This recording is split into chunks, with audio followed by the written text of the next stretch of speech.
Welcome back, everybody. It's Lamont Tyson, Life Gains channel, reviewing the PITT, Season 2, Episode 2. And this was a funny yet sad episode. We had everything from a cock that needed a puss. We had Dr. Whitaker's patient thinking that she can take her husband home. We still haven't figured out what's going on with the baby, and we still haven't figured out what's going on with the girl with all the bruises. Let's jump into it. Please be sure to subscribe. Most important thing you can do to get my channel moving on this type of content is to leave a comment about what you thought of the episode. This episode picks up at 8 a.m. We see Dr. Al looking at the baby. We still didn't really get clarification on what's going on with the baby, but here are a couple of things that went on with the baby. We learned that the baby needed to get a urine test, and we saw more of the heart-wrenching love of Dr. Robbie. Obviously, that's like a hole in his heart missing with the kid, and we still don't know what was the connection, what was the trance going on with Dr. Al. Now, Dr. Sexy Samara was questioning her, and she really didn't get any answers. I wonder will we figure this out later on. Next, we got Santos, and she's talking to Dr. Robbie about the little girl. Dr. Al bumps in and is basically having words with Robbie, wanting to be involved in everything, and Robbie's doing everything he can to avoid her. Santos is convinced that this child has been abused by the dad. They call in the social worker. We learn that basically the girlfriend, social worker, does not believe has anything to do with it. Everybody keeps telling Santos not to jump to conclusions, but she is. And ladies and gentlemen, when you are in the medical field and you see these type of things, you see it so much that it becomes hard not to jump to conclusions, but you can't. Because even if it's an 85% chance this is true, there's always that 15% chance that it isn't.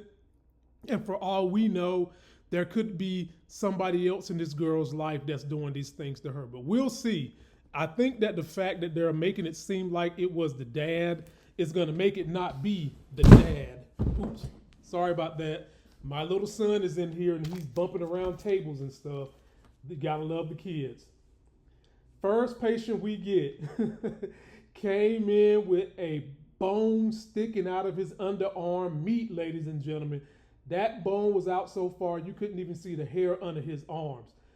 Homeboy fell off of a roof, had a bad dislocation. Dr. Al is pressing Dr. King to come up with what's the answer. Dr. King is in a trance because she's still worried about these court cases. And you have Robbie and Dr. Al bumping heads about the way they should handle this patient. And eventually, it is led by Dr. Robbie. He takes over and he goes against what Dr. Al wants and lets Mayo pop that man's shoulder right back in, just like Robbie said. And so far, whenever Robbie makes a decision versus what Dr. Al wants, it's worked. And it seems like Dr. Al's version of treating patients would be longer, not as fast, probably cost more money. And I wonder if that's going to be a thing with her as we go through this episode. Then we get to my man Louie, the man who's never ran past the ABC store that he didn't like. They got to drain the fluid. And we got Dr. Whitaker in here with the med students, medical student Ogilvy and medical student Quan. Quan looks like she's still in Mardi Gras, ladies and gentlemen. If you recall my review from last week, I said Quan seems like she's out to Mardi Gras. She would be one of those girls drinking in her bikini out in Mardi Gras. She still seems like she's checked out. Dr. Ogilvy, ladies and gentlemen, he's just an asshole. And like I said, I'm a respiratory therapist. Not anymore, but I went to respiratory school. You always have this person in the medical field. It's like every phase of medicine, nursing, respiratory care doctors that think that because they've got a good memory, they are God's gift to the field. And I had it in my respiratory class. Dude could remember everything, but when it came to actually doing procedures, his ass folded like a lawn chair. And I believe that's what's going to happen to Dr. Ogilvy. But in here, they're going through with Louis, They're draining the fluid. Louis still being nice. They get a lot of fluid out of him. It's not colored. And we'll get into the competition, the PM match between Ogilvy and Dr. Javady in a minute. Of course, you know I'm on the side of Dr. Fine Javady, but we'll get there in a minute. And basically, Louis still being nice, and Louis got a tooth issue. Now, because he's got a tooth issue, he's got all this fluid, folks, don't be surprised if there is a bigger issue going on with Potbelly Louis. Then we get Dr. Langdon, excuse me. His first patient is a chick that came in and used super glue. Oh my God. The things people do for beauty and handsomeness. This chick used super glue and closed her damn eyes shut. Now, we didn't get any conclusion on this chick, so we'll probably get it next week.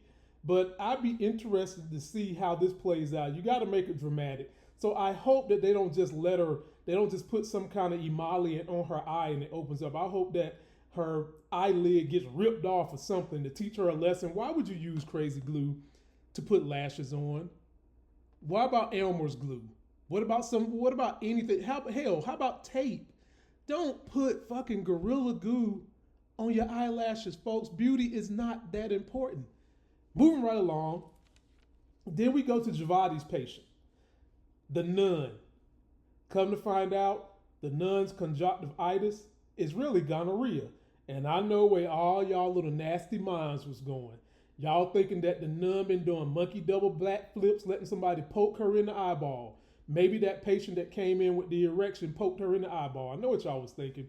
But no, comes to find out, what she does is she volunteers at these homeless centers and she's constantly touching clothes without gloves.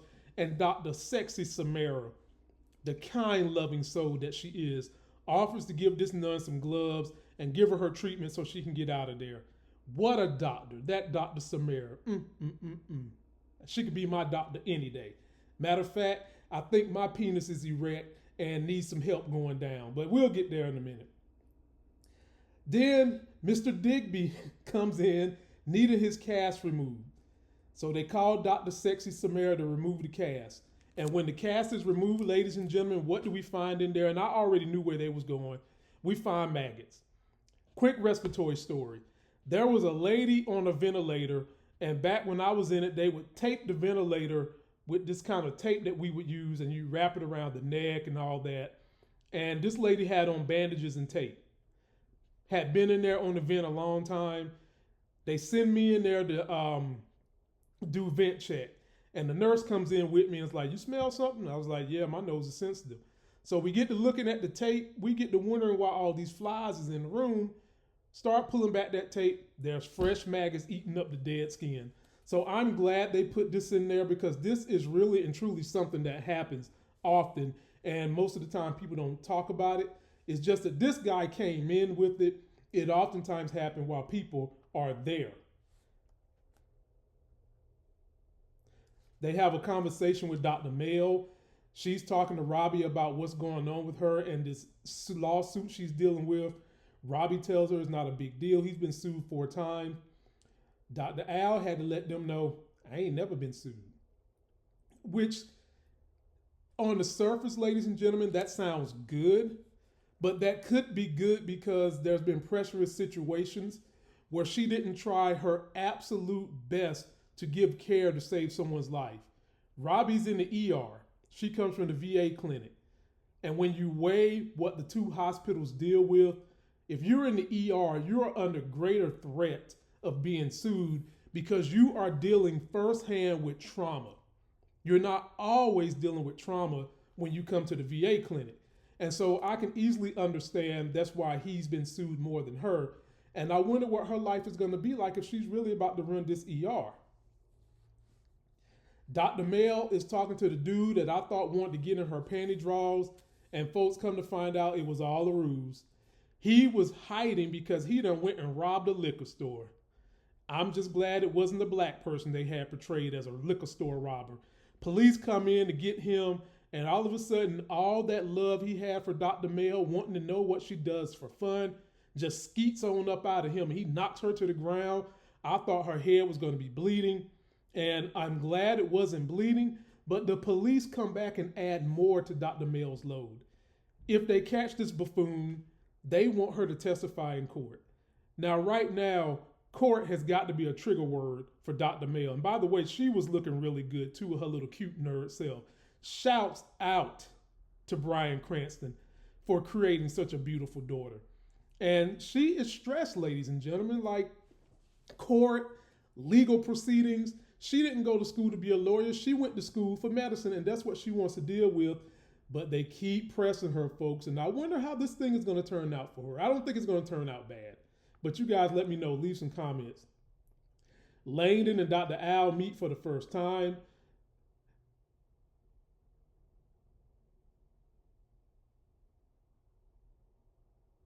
And it was a fast handoff of a patient. And then we jump right in to we see exactly who's been occupying Dr. Robbie's time. I mean, this cast can't miss, ladies and gentlemen. When it comes to beautiful people in a cast, I don't think we've had a show that had this many beautiful people in the cast. We finally meet Nurse Hastings, Nurse Noel, Nurse Nice Noel. And you could feel the tension between her and Robbie. Dr. McKay is standing there. She can feel it too. And basically, Nurse Noel is saying that Dr. McKay's patient needs to be sent somewhere else because of insurance purposes. Dr. McKay ain't really feeling it. And I think Dr. McKay is trying to figure out, is this something going on between Robbie and nice Nurse Noel, or is this them being funny with the patient? And I would think that she should know Robbie by now. He does everything he can to make sure patients are good. She should have picked up on it. There is some panty draw flipping going on between Dr. Robbie and nice Nurse Noel, but HBO casting, man, y'all couldn't have done a better job. Y'all have got some of the most beautiful people I've ever seen. This Nurse Noel is right up there, more my speed. Little older, little hot, just like Javady, just like Dr. Samara. Y'all had Dr. Mayo looking good. Everybody was looking good this episode. Shouts out to the cast. Santos is avoiding Langdon. Now, when those two finally meet up, what are y'all expecting to happen? I'm not expecting much. It's more of a Santos is avoiding Langdon. I think Langdon is going to be fine. I think he seems very remorseful. He'll apologize to Louis for taking his drugs. I think he's trying to make amends and he wants to get out of triage and get back upstairs.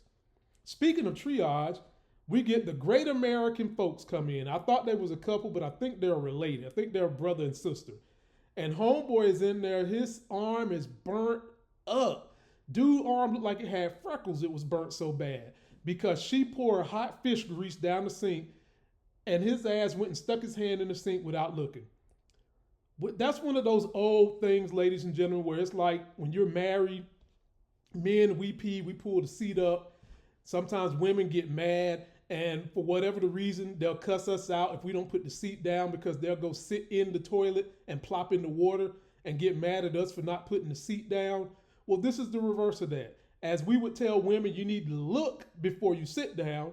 He should have looked before he stuck his arm in the sink. The social worker comes back, basically tells Santos that he doesn't think that it's the girlfriend and that he will go talk to the little girl. I want to know what's going on with that. I want to see this daddy. Santos is ready to put the daddy in the rock bottom. And I'm telling y'all, it's not going to be the daddy.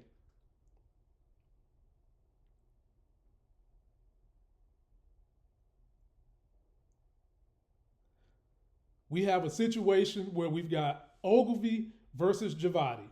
Santos lets us know that there's a chance Ogilvy could take Javady's position. Now, there's no way that that's going to happen, even though she exclaimed that he's from out of state, all that. Javady's mom is there. Now, even though Javady and her mom ain't talking, there is no way the mom is not going to want the legacy, her daughter, not be in that hospital and get into that special program. And they're in a pissing match. Who's got the biggest penis? Obviously, it's Javady. Javady is smart as hell. I'm on Team Javady. And Robbie had to just kind of jump in there and let them know, chill out. There's more to medicine than who's the smartest. You got to be a team player. And we'll see how this works with them going forward because now Javady understands that there's a fire under her ass. There's competition. She's going to have to keep going and keep doing all she can to keep this position. Not to mention my boy, Dr. Whitaker. I'm going to call him Smallville, Clark Kent. He's getting paid now. He's an actual doctor. Good for him. Good for him. Happy for him. Then we we got old Mr. Randall.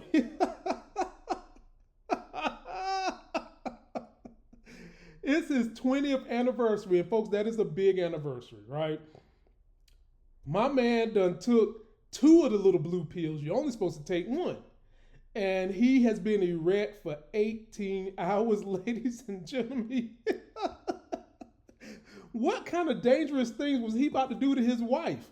What more was he going to do that she ain't already seen with him taking two of the little blue pills? Not 1.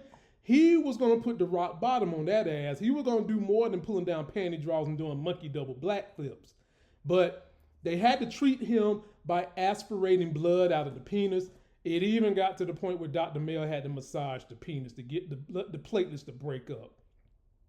What a way to get a hand job, folks. That's not how you want it. And while they're in there, Dr. Al is basically getting in the mail like, what's up with you? I've seen your work in the VA. You got nothing to worry about in this lawsuit. Then we got Mr. Michael, who came in coming from the Golden Corral buffet. He done aspirated something. We have another bumping of the heads with Robbie and Dr. Al. And that basically comes down to Dr. Al says, oh, Robbie, do it the way you want to do it. And the way Robbie wanted to do it, ladies and gentlemen, it worked. It saved time, it saved money, and it didn't go down the way Dr. Al wanted it to go down. It worked. Come to find out, old boy got broccoli in his airway. The first thing I was saying to myself before they actually let him talk, I was like, dude does not look like the type of person that's wolfing down broccoli 24/7. Then we learned that his wife put him on a new diet, wanting him to eat vegetables a lot. And I got to say, he's right. I've never seen an adult choke on an Egg McMuffin. Post your comments if you've ever choked on an Egg McMuffin. Nurse Dana talks to Nurse Noel and tells Nurse Noel, look, you better be careful with Robbie. Now, what is it that Nurse Dana knows to try to warn Nurse Noel about with her interaction with Robbie? Does Nurse Dana know Robbie is seeing ghosts? Post your comments, let me know what you think about the warning that's going on. Nurse Dana also, she was just not having it today. She was up there calling the folks in PITT cuckoo for Cocoa Puffs. She wanted the P's was not trying to get that baby that they've got. And Dana's like, well, good thing the baby stays with us because they are cuckoo up there listening to them babies cry all the time. And it's not that bad. I worked in NICU and it was not that bad. I actually had fun up there working with those kids. The only thing is when you're working with those kids, their vessels and everything is a whole lot smaller than an adult. And it's kind of a little shift. You got to get used to it, but it's not a big deal. So now Dr. Al and Robbie, they meet up outside. Dr. Al done introduced her AI app to all the students. And of course, asshole Ogilvy had to show us that he could speak Peruvian, which is a native language to Dr. Al, and she loved it. Not only is he an asshole, but he's a suck-up too. And usually the know-it-alls, they are suck-ups. And she's explaining to Dr. Robbie how using this AI can save time. He's telling her, I ain't seen them studies. And furthermore, if it ain't broke, don't fix it. And she's talking about she wants to drop her pamphlets. He's like, if it ain't broke, don't fix it. And then they get a patient, the last patient of the day, comes in having flipped tables in a library. And then he got tased by the campus police, strapped down in the ambulance. And he's up there screaming, 2901, mother effer. God.